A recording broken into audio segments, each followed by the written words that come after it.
Rebecca, you won't believe what I just heard. Hi, Mom. What's going on? You know that old hag, Mrs. Peterson, who lives down the street? She just opened her own restaurant. Can you imagine? She always wears the same ragged clothes every day. I bet she doesn't even have a closet. How did she get the money to start a restaurant? Something smells fishy here. Maybe she was involved in some shady business. I don't think that's so hard to believe. She's always had a passion for cooking. She used to make delicious dishes for the whole neighborhood whenever we had a block party. Patrick and I actually got her some flowers to congratulate her on her new venture. You did what? Why would you waste your money on that? You don't think it was a nice gesture? That place is doomed to fail. There's no point in throwing money away on flowers for a sinking ship. You should be more careful with your finances. I think it was worth it to support her dream. Oh, you're so gullible. You need to wake up and face reality. Do you have any idea how many people have tried to do what she did? Restaurants are the riskiest businesses out there. Unless she's a mastermind of marketing and management, which I highly doubt. I mean, look at how she dresses. How can she run a restaurant? The people who succeed in this world are the ones who are realistic. Her dream means nothing. I'm sorry, but I disagree with you. Of course you do. You've always been so stubborn and childish. You still live in a fantasy world. You think everything is sunshine and rainbows. Why do you say that? Because it's true. Patrick told me you still have this silly idea of becoming a baker someday. Is that why you're still working at that dusty old bakery? Yes, it's been my dream since I was little. Oh, there we go again. You and your dreams. So you probably told yourself, when I grow up, I'm going to be a famous baker and make the world a better place with my bread, right? Seriously, what world are you living in? You're an adult now. Grow up. It's humiliating. Why is it humiliating to have a goal in life? Because you live in the real world. People who chase their dreams are fools. You should learn from Patrick. He wanted to be an astronaut when he was young. But he smartened up and realized that was impossible. So now he works at a bank like a sensible adult. Get out of this fairy tale you're trapped in. The world doesn't need more dreamers who are clueless about reality. I'm so proud of my son for making the right choice and getting a real job. I boast about him to all my friends. Yeah, Patrick is a real hard worker. You have every reason to be proud of him. He's a wonderful husband, and I know he makes you happy. But we're talking about different things here. No, we're not. Your ignorance is a serious problem. Here's some harsh truth for you. You're an embarrassment to this family. What? I really tried to get Patrick to marry someone better. Like that lovely girl Taylor, who lives nearby. She works at the bank with him, you know. Yeah, I know her. We've invited her over for dinner before. She's beautiful and smart. She's the perfect woman for my son to call his wife.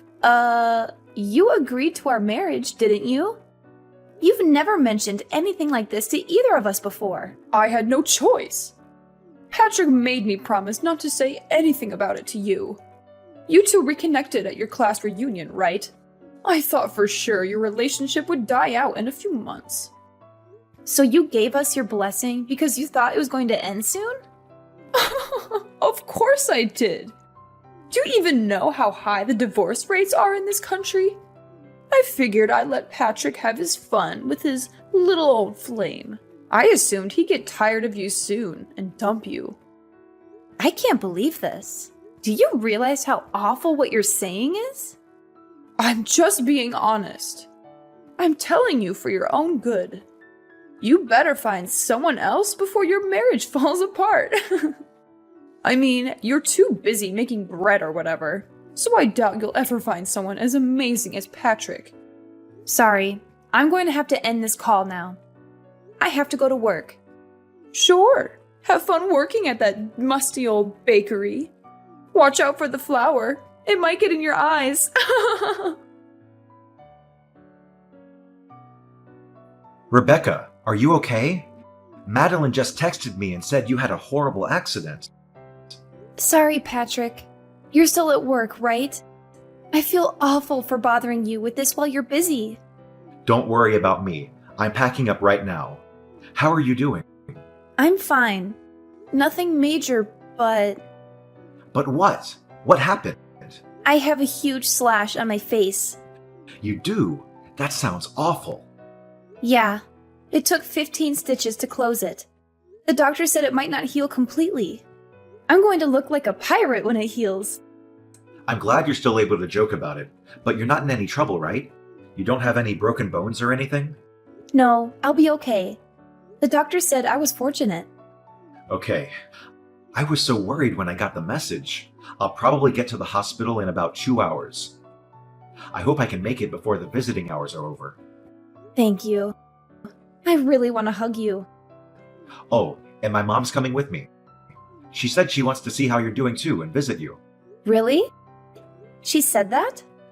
Yeah, she said she's concerned about you and she wants to make sure you're all right. I'm going to pick her up on the way from my place. Oh, okay. Is there anything you need me to bring you? Some snacks or drinks or anything? No, I'm fine. The hospital food is not very good, but it's bearable. Try and get some rest if you can. You need to heal and recover. I'll be there soon. Hey, Mom. Thanks for coming to visit me today. Is everything okay, though? You left pretty quickly. Could you blame me? Your face is totally mangled. What? Sorry I left so soon. I thought I was going to pee my pants from laughing so hard. Are you serious? You look like a total freak. I'm going to call you Frankenstein from now on. The only redeeming quality about you was your face, but that's obviously no longer true. How awful. What's your problem? How could you say that? I don't feel ashamed at all about what happened to me or how I look. Sure, tell yourself. Whatever helps you sleep at night. I bet you're still in shock. You haven't fully accepted that it looks like you're wearing a Halloween mask. You don't need to insult me. I know you hate me. You've made that very clear to me many times. No matter how much you belittle me, I'm not going to divorce Patrick. Please get that thought out of your head. It doesn't matter what you think. I wonder what Patrick thinks about his new homely wife. He said he loves me and he's here for me. I'm not too sure about that. Didn't you see the look on his face when he saw you? It's only a matter of time before he kicks you to the curb. I don't think so. It's a fact. He was speechless when he saw you. Right when he saw you, he knew you two were done. Who would want to be married to someone who looks like they have a zipper on their face? Alright, I'm done having my fun. This is the perfect opportunity for you to get a grip on reality. Give up on trying to stay married to Patrick. Let him go. He needs to find someone beautiful with a good job. Someone like Taylor. Absolutely not. I'm not agreeing to a divorce, no matter what you say. You're feisty, aren't you? I get it. You're hanging on for dear life because you know no one else is going to want you. I don't care about that, though. I want you gone by the end of the month. If not for anything else, I just really don't want to see that disfigured face of yours. Shut your wretched mouth, you pathetic excuse for a human being. Excuse me? You're a complete and utter disgrace. Is that how you treat Rebecca when I'm not around? Patrick? Yeah, it's me. Oh my god! How? Aren't you home already? We both left at the same time. There was something I forgot to tell Rebecca, so I went back up to her room. I found her crying her eyes out. When I asked her what happened, she showed me her phone. She just went through a tragic accident, and that's how you speak to her? Don't you have a conscience? I couldn't help it. You know, I've always been brutally honest. Patrick, listen to me. You could do so much better than her, especially now, after her accident. What? You're the perfect man. You're handsome, smart, and you have a great job. Rebecca is so far beneath you. I mean, she didn't even go to college. No, she didn't. She went to culinary school instead, and now she's apprenticing with a really well-known baker. What's the problem? You can get any woman on the planet. Why would you stick with her? Taylor, for example. Taylor? I've always said you two would make a great couple. She seems like she'd be a much better wife than Rebecca. Wow, you were serious about that? Of course I was. Taylor's perfect for you. She's beautiful and she has a great career. She works at a bank like I do. It's not that special. Yes, it is. You've got to be really intelligent to work at a bank. You of all people should know that. I actually just had a great idea. Oh, great. What is it? I'm going to open up a nail salon. What? You're going to open a nail salon? It's an awesome idea, right? You have none of the qualifications to open, let alone run a nail salon. There's no way you can open if you don't have the right licenses or certifications. I'll do all of that. But do you have any idea how much the startup costs are? It's in the hundreds of thousands. So I was thinking I could take out a loan from the bank you and your future new wife work at. Is that right? You have absolutely no experience running a business or working at a nail salon. There's no way any bank would give you a loan. Well, that's where you come in. If you and Taylor are in charge of giving me a loan, it'd be no problem. I'll be up and running in no time. You're out of your mind. I'll be the talk of the town. Everyone loves me as it is, so I know they'll all come in and get their nails done. Oh, and I'll even call that ratty old woman Mrs. Peterson in. Lord knows she needs all the help she can get to look presentable. Although it would take a miracle for that woman to look good. It's more for me to show her what a successful business looks like. What are you even talking about? What do you mean? None of that is going to happen. You can't just use people to get what you want. That includes me and Taylor. I don't know what's more insane, saying you're going to start a nail salon with absolutely no qualifications, or thinking I'm going to get remarried to my coworker. There's no way Taylor would say no to you. Don't be so modest. She's already, 35? She knows the clock is ticking. I've been biting my tongue out of respect for you, but enough is enough. You're a horrible person. Through and through. Do you even have a soul? You abuse and use the people around you for your own personal gain. I haven't said anything that wasn't true. Don't try and pretend like you still love that hideous wife of yours. You don't have to hide how you feel for Mommy. She's not hideous at all. I love her, no matter how she looks. I was afraid you'd say that. I guess you're living in the same fantasy world as Rebecca. You leave me no choice but to talk about this with Taylor directly. Her mother and I are pretty close, you know. Once I talk with Taylor and her mother, I'm sure they'll see things my way. Go right ahead. Talk to Taylor if you're so confident that she'll listen to you. Or I could just hand her the phone. She's standing right next to me. She is? I'm not sure it would be a good idea, though. She's disgusted with how you've been talking about other people, especially to the person who saved her son's life. She has a son? But she lives alone. And who saved her son's life? Yeah, she got divorced a while ago. She has a son who lives with his father. Today, he came over to her house to see her. Rebecca ran into her and her son at the park today. While they were talking, her son ran out into the street and nearly got hit by a car. Rebecca ran out in the street and pushed him out of the way. That's how she got hurt. She was actually at the hospital when we were here, but she stepped out for a little bit. You left before you could see her. Hang on a second. Does that mean... Yeah, she's right. Everything you said. She saw everything you said about how her clock is ticking and your insane plan for us to get married. She said, I have no plans of getting remarried, let alone to steal someone else's husband. I would never do something so horrible. No, this is just a big misunderstanding. I didn't mean it that way. You're a little late to take back what you said. You said it yourself, right? You're brutally honest. Do whatever you want with your salon. I don't want any part of it. But I'll need your help. You know, I was just joking, right? If you are Taylor, don't help me. How am I going to make my dream come true? I've already told all my friends I'm going to open next year. You haven't started doing anything, but you're already telling people when you're opening? Your dream is pretty stupid if you ask me.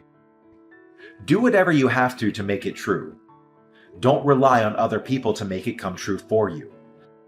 Like I said, I want nothing to do with this. But Patrick, I know. Just give the phone back to Rebecca. I need to speak with her. It's Rebecca. Rebecca, please. You've got to help me convince Patrick to change his mind. Change his mind about what? Oh, yeah, that's right.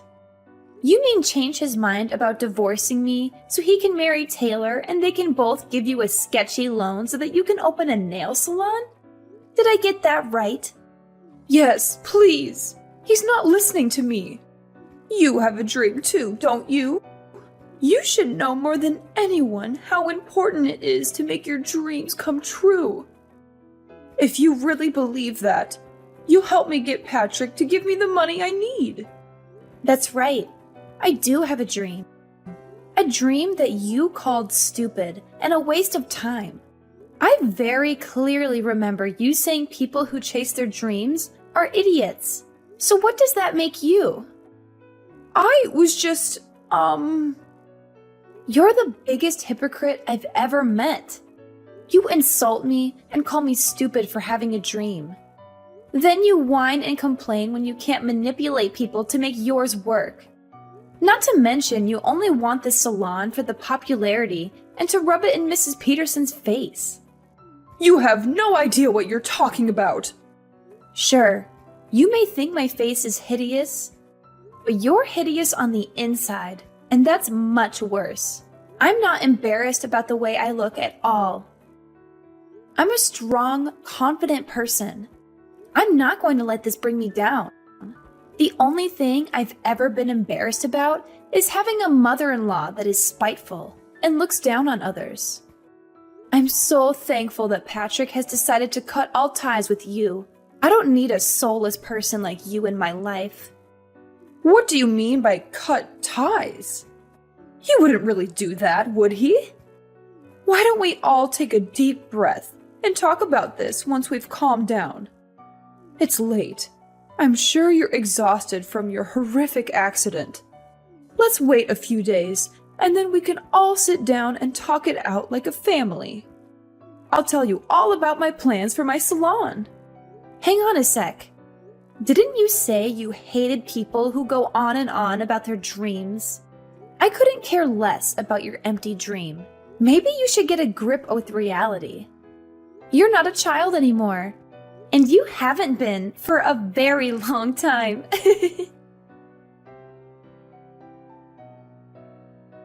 Hey, honey, are you still awake? Yep. What's up? Sorry, did I disturb your sleep? You were probably just about to doze off. Actually, nope. Not even close. I'm watching some YouTube videos right now. Man, it felt so good telling your mom off today. Yeah, I'm so sorry about the way she treated you. Why didn't you say anything sooner? Don't worry about that. It's not your fault. You had enough on your plate already, so I just sucked it up. But I should be the one saying sorry to you. I was too reckless, and now I have this huge scar on my face because of it. I'll wear a mask when we go out so people don't have to see your monster wife. You're not a monster. You're a hero.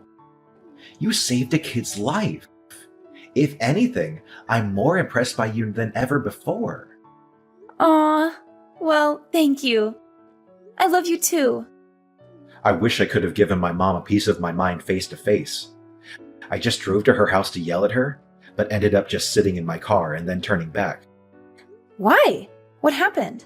Promise you won't laugh at me? I pulled up to her house and sat for a bit to think about exactly what I was going to say to her. But all I could think about was you. You worked so hard to pursue your dream. You put your life on the line for a stranger. And you're such a loving wife. I got really emotional after that.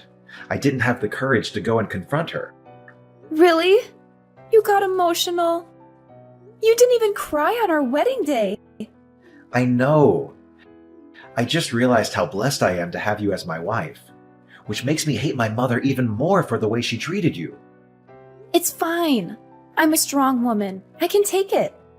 I'm so happy that you're my husband. I was afraid maybe you'd actually listen to your mom and dump me. Absolutely not. I've loved you every day since I first saw you in middle school. Nothing's going to change that. Aww, that's so cute. We have enough money saved up, don't we? It's time. Time for what? I remember you said you're ready to be your own boss. What are you talking about? I found a place near the beach for a steal. We just have to do some minor fixes on the inside, but it looks really cozy. The rent is super cheap, and the location is amazing. You've always said you wanted to open a bakery by the sea, didn't you? What? Are you serious? How long have you been looking for places? But by the beach? We live in the city. The nearest beach is like 3 hours away. If I opened up my own bakery, you'd have to quit your job. I know, and I'm totally fine with that. That was never my dream job anyway. I only took that job because the salary was crazy good. I wanted to make money fast and get out of there. What matters more is making your dream come true. Are you sure? Like, really, really sure? I always respected your love for baking. Ever since you told me all those years ago, I loved that you never gave up on your dream, even when we met again at the class reunion. I've worked so hard to help you make it possible. You're an amazing person, Rebecca. I love you. Oh my God! You're making me tear up right now. Thank you so much. You won't be disappointed. I know you won't. It's not just your dream anymore. It's our dream.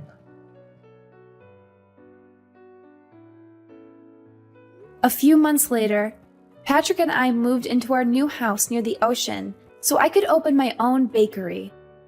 I thought it would be a tough start, but thanks to Patrick's help, things have been going better than I ever hoped for. We have loyal customers every day, and we can hardly keep up with the supply. Everything we make sells out in a flash. Speaking of happy news, Taylor and her husband came all the way out here to see us. They told us they had a heart-to-heart and decided to try and make things work between them, mostly for their son's benefit. And then there's Patrick's mother. She went around boasting to all her friends about the salon she was going to open. She actually did start studying to get the minimum qualifications, but she was turned down by every bank she asked for a loan. To make matters worse, it wasn't just her salon flop that people heard about. Word got around about how terribly she treated me and her insane plans for her son. It's probably a good thing her salon never materialized, because I don't think anyone would want to go there after finding out what kind of person she really is. Patrick and I were thinking about visiting her after things calmed down for us, but we're not in a rush. The cut on my face healed pretty well, but it left a visible scar. I sometimes notice people looking at it. I get it. It's not every day you see a girl with a huge scar across her face. But honestly, I'm way too busy now to worry about it. Besides, I'm not going to let it bring me down. Plus, Patrick always tells me every hero has a scar.